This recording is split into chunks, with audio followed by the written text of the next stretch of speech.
வணக்கம். வடலியில் காலை நேர பிரதான செய்திகள். முதலில் தலைப்புச் செய்திகள்.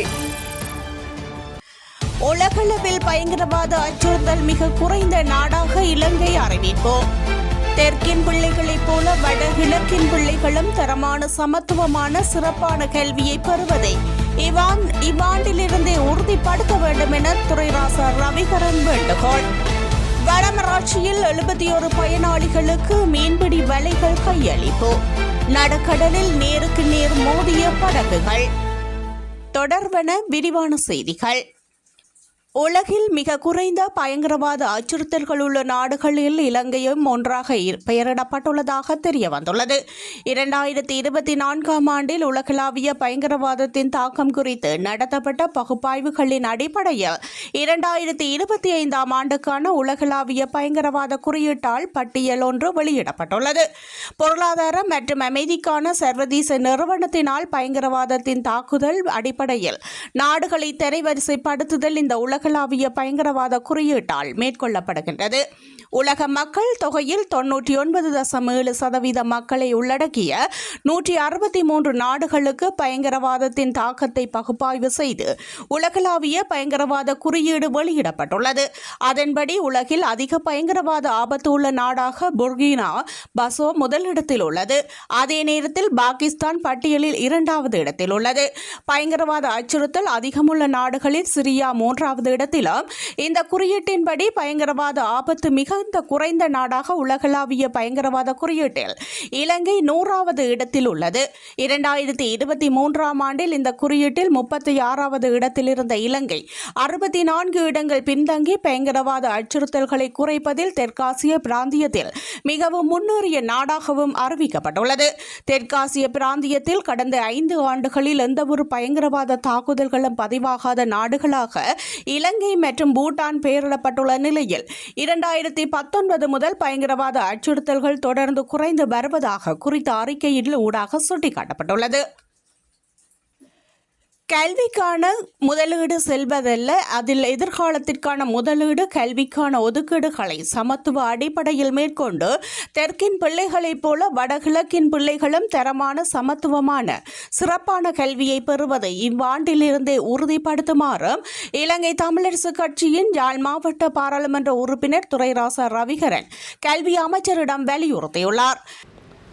எங்களுடைய கௌரவ பிரதமர் அவர்களே, நீங்கள்தான் கல்வி அமைச்சுக்கும் பொறுப்பு. எங்களுக்கு மகிழ்வாக இருக்கின்றது. நிச்சயமாக நீங்கள் செய்வீர்கள் என்ற நம்பிக்கை எங்கள் எல்லோரிடமும் இருக்கின்றது.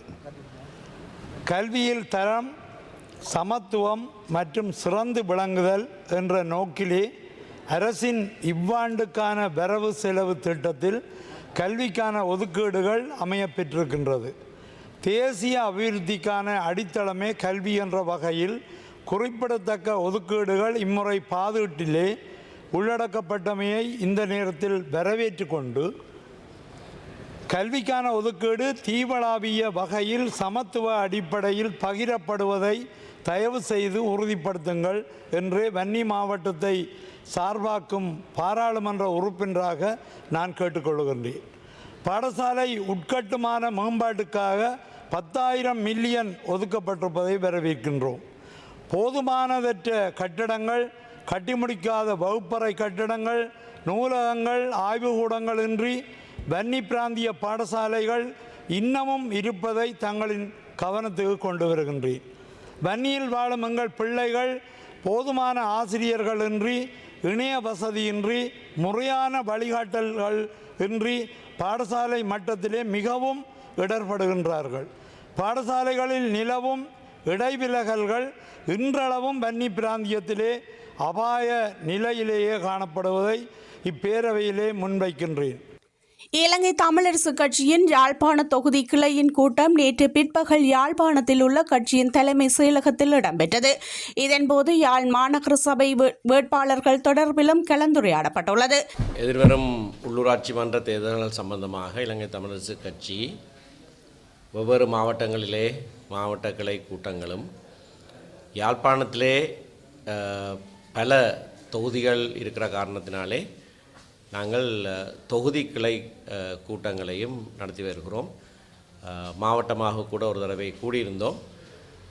ஒவ்வொரு இடங்களிலே எங்களுடைய தொகுதி கிளை கூட்டங்கள் நடைபெறுகிறது. இன்றைக்கு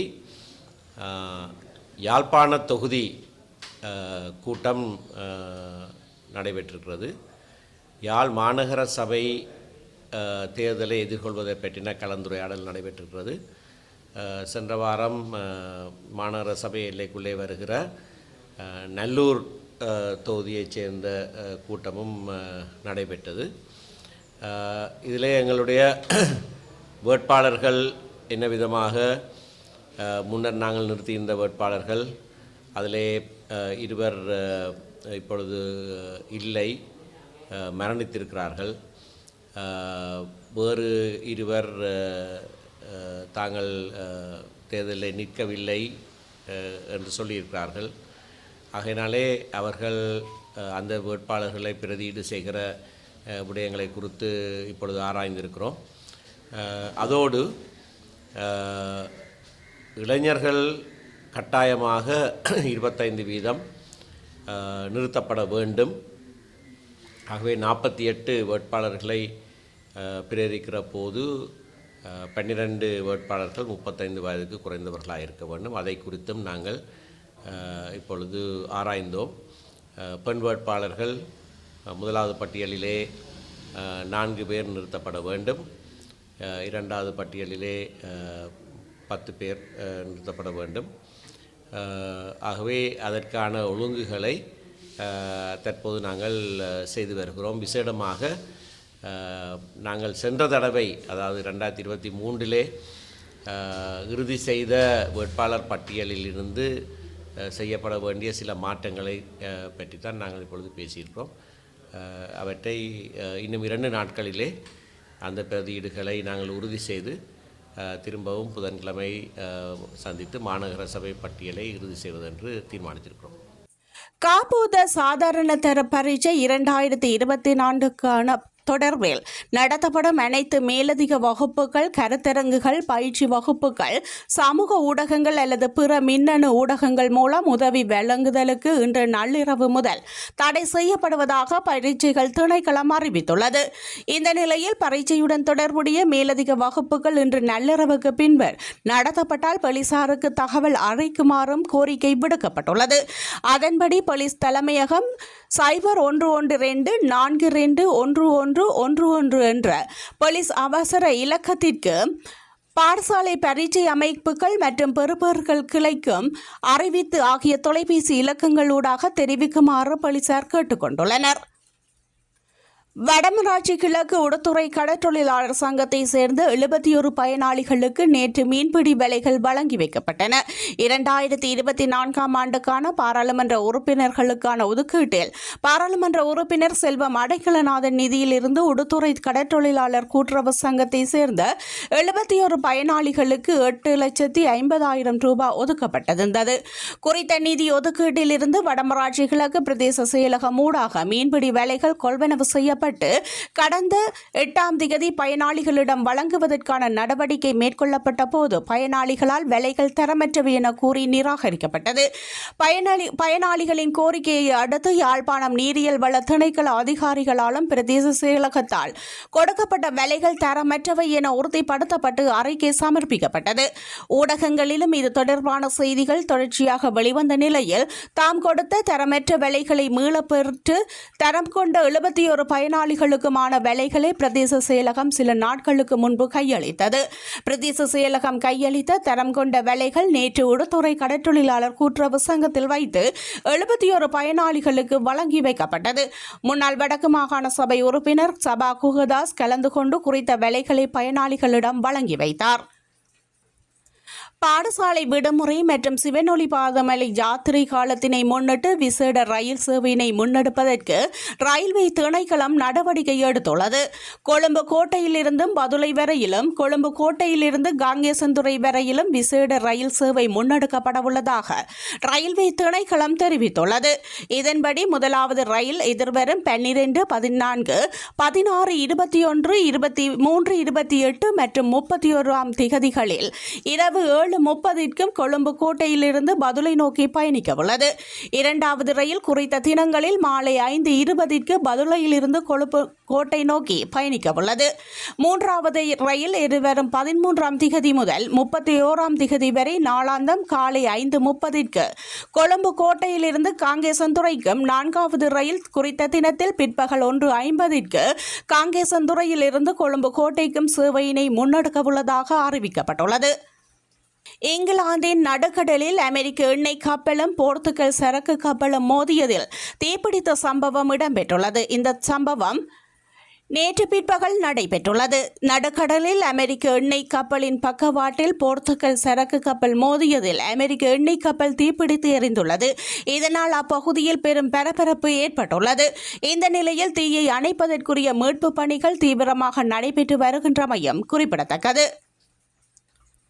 சிரியாவின் பாதுகாப்பு படையினருக்கும் முன்னாள் ஜனாதிபதி அல் அசாத்தின் ஆதரவாளர்களுக்கும் இடையில் கடந்த 3 நாட்களாக நடைபெற்று வரும் தாக்குதல் சம்பவத்தில் இதுவரை 1000க்கும் மேற்பட்ட பொதுமக்கள் கொல்லப்பட்டுள்ளனர் என அந்த நாட்டு ஊடகங்கள் தெரிவித்துள்ளன. இந்த நிலையில் நாட்டில் அமைதியை நிலைநாட்ட அனைவரும் முற்பட வேண்டும் என சிரியாவின் ஜனாதிபதி தெரிவித்துள்ளார். ஒரு சில சிக்கலான சூழ்நிலை நின்று கொண்டிருக்கின்றோம். புதிய ஆபத்தை எதிர்கொண்டுள்ளோம். முன்னாள் ஆட்சியாளர்களுக்கு ஆதரவு தரும் அந்நியர்கள் புதிய கலவரத்தை உருவாக்கியுள்ளார்கள் என சிரிய ஜனாதிபதி தெரிவித்துள்ளார். தமது ஒற்றுமையை, ஸ்திரத்தன்மையை குலைக்க அவர்கள் தண்டிக்க முயற்சி செய்கின்றனர். சட்டத்திற்கு முன் அனைவரும் சமம். வன்முறையை காரணமானவர்கள் தண்டிக்கப்படுவார்கள். கலவர பின்னணி குறித்து முழுமையான விசாரணைகள் முன்னெடுக்கப்பட்டு அதற்கு காரணமானவர்கள் சட்டத்தின் முன் நிறுத்தப்பட்டுள்ளனர். தேசிய ஒருமைப்பாட்டை நாம் பேண வேண்டும், அதற்கு அனைவரும் ஒன்றிணைய வேண்டும் என்று சிரிய ஜனாதிபதி வேண்டுகோள் விடுத்துள்ளமையும் குறிப்பிடத்தக்கது.